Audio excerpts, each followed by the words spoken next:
അത് ഞാൻ അച്ഛനോട് ചോദിച്ചു നോക്കട്ടെ, അത് കഴിഞ്ഞിട്ട് പറയാം. അച്ഛാ ടീച്ചറാ മെസ്സേജ് അയച്ച് നാളെ യൂണിഫോമിൻ്റെ അഡ്വാൻസ് കൊടുക്കണം എന്ന് പറഞ്ഞു. 1000 rupees ക്യാഷ് ആയിട്ട് തന്നെ വേണമെന്ന് പറഞ്ഞു. എടാ ഫാദേഴ്സ് ഡേ ആയിട്ട് അച്ഛന് സ്നേഹം താടാ, ഒരു ഉമ്മ താടാ, ഈ ക്യാഷ് ചോദിക്കാതെ. ഒരു 1000 ഉമ്മ, എനിക്കൊരു 1000 രൂപ. നയാ പൈസ ഇല്ല, ഉണ്ടായിരുന്നൊക്കെ പറക്കി കൊടുത്തു, നോട്ടായിട്ടൊന്നുമില്ല. സോറി അച്ഛാ, തമാശ പറയണ നിർത്ത്, കാശ് കാട്ടെ. മോനെ അച്ഛൻ്റെ കയ്യിലുണ്ടായിരുന്ന നോട്ടൊക്കെ പറക്കി കൊടുത്തു. ഇനി ആകേണ്ട 50-100 എങ്ങാണ്ടൊക്കെ ഉള്ളൂ. ബാക്കി ഇനി ഗൂഗിൾ പേ മതി, ഇപ്പം അയച്ചു തരാം. ഗൂഗിൾ പേ പോരാ, ക്യാഷ് ആയിട്ട് തന്നെ വേണമെന്നാണ് ടീച്ചർ പറഞ്ഞു. ഈ ടീച്ചർമാർക്ക് എന്തിനാ കാശ് മുഴുവൻ? നോട്ടുകൾ ഒരു പക്ഷേ അച്ചമ്മയുടെ മല്ലിപ്പൊടി, മുളക് പൊടി, തേയിലപ്പൊടി, കാപ്പിപ്പൊടി, പഞ്ചസാര ടിന്നിലൊക്കെ കാണും.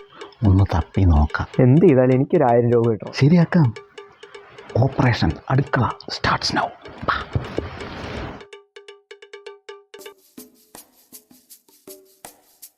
നിങ്ങളുടെ അച്ഛനും മോനും കൂടെ പോണേ? ഫാദേഴ്സ് ഡേ ആയിട്ട് അച്ഛൻ ചായ ഉണ്ടാക്കി തരാന്ന് പറഞ്ഞു.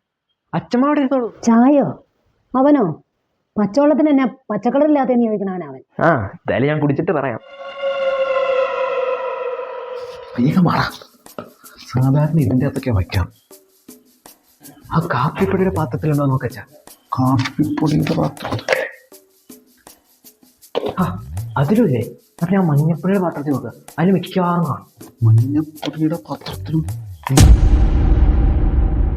അവിടെ 2 കൂടെ തപ്പണേ.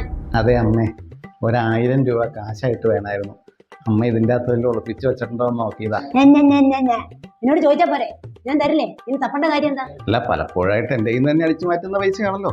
ഒളിപ്പിക്കുന്നത് ഇങ്ങനെയുള്ള സങ്കേതങ്ങളിലാണല്ലോ, അതുകൊണ്ട് തപ്പിയതാ. പൈസയൊക്കെ ഞാൻ തരാം, പക്ഷെ 100-ന് 10 രൂപ പൈസ ദിവസം എത്രയും പെട്ടെന്ന് തിരിച്ചു തന്നാൽ നിനക്ക് വേണം. അച്ഛമ്മയ്ക്ക് എന്താ കോപ്പറേറ്റീവ് ബാങ്കിലായിരുന്നോ പണി? വലിയ ഡയലോഗ് അടിക്കാനൊന്നും മാറാർക്കാൻ. നീ അവനോട് പറയണമൊക്കെ ഞാൻ കേട്ടായിരുന്നു. എനിക്ക് എവിടെന്നെങ്കിലൊക്കെ ഒരു 1000 രൂപ കിട്ടിയാൽ മതി, അല്ലെ ടീച്ചറാണ് എന്നെ വഴക്ക് പറയും. അതൊക്കെ ശരിയാക്കാം. അതെ, 10 രൂപ ദിവസവും പലിശ തന്നോളണം, കേട്ടല്ലോ?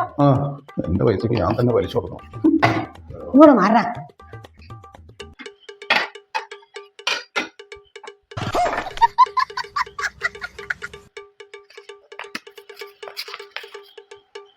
പിടിക്കാൻ.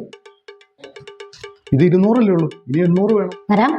100-ന് 10 അത് തരാം. പക്ഷെ ഈ ഗ്യാസ് സ്റ്റൗവിന്റെ ഇടയിൽ വെച്ച് അത് കത്തിപ്പോവില്ലേ? ആ സ്റ്റൗ ഞാൻ കത്തിക്കാറില്ല. ആ ബർണറിലേക്കുള്ള കണക്ഷൻ കൊടുത്തിട്ടില്ല. നീ അടുക്കള കയറിയിട്ട് വേണ്ടേ? അച്ഛമ്മ പുലിയായിരുന്നല്ലേ? ഈ കാട്ടുമാക്കാന്റെ കൂടെ പോയി ജീവിക്കാമെങ്കിലേ പുലിയായേ പറ്റുള്ളൂ. നിനക്ക് ബാക്കി 800 അല്ലേ വേണ്ടേ? ഞാൻ തരാം. ഒന്ന് അനങ്ങി ഓടിങ്ങി വന്നേടാ.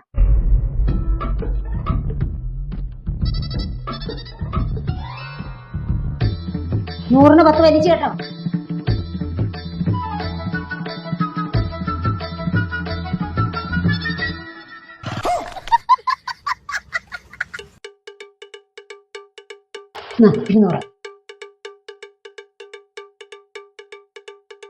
അല്ല അച്ഛമ്മേ, ബാക്കി 600 എന്ത് ചെയ്യും? ബാക്കിയല്ലേ തരാം. മാറി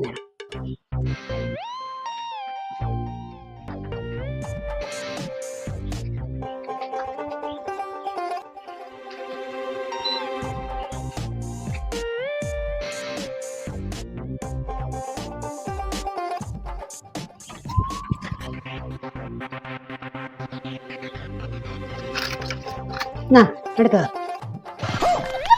സെലോ ടേപ്പ് വെച്ചേ ഒട്ടിച്ചാലത് അവിടെ ഇരുന്നോളൂ. അല്ല അച്ഛമ്മേ, ഇനിയുണ്ടല്ലോ ഒരു 400 രൂപ. തരാം. 100-ന് 10 കേട്ടോ.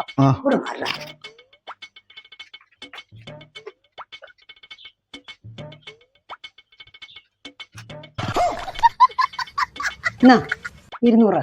800 ആയില്ലേ? 100-ന് 10 പലിശ കേട്ടോ. അല്ല അച്ഛമ്മേ, 200 കൂടെ ഉണ്ടല്ലോ. തരാടാ, മറിക്കടാ.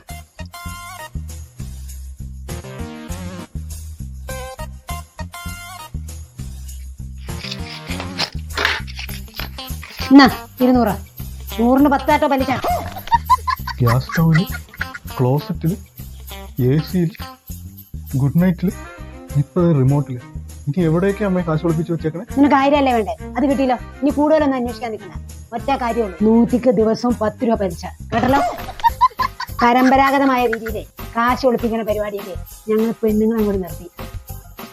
ഇനിയും ഈ വീടിന്റെ ഉള്ളറകളിലെ പല സ്ഥലത്തും പൈസ ഒളിപ്പിച്ചു വെച്ചിട്ടുണ്ട്. നീ ഒരു റഡാർ വെച്ച് നോക്കിയാൽ പോലും കാണൂല. അതുകൊണ്ട് നീ ഇപ്പോ മോനെ വിദേശ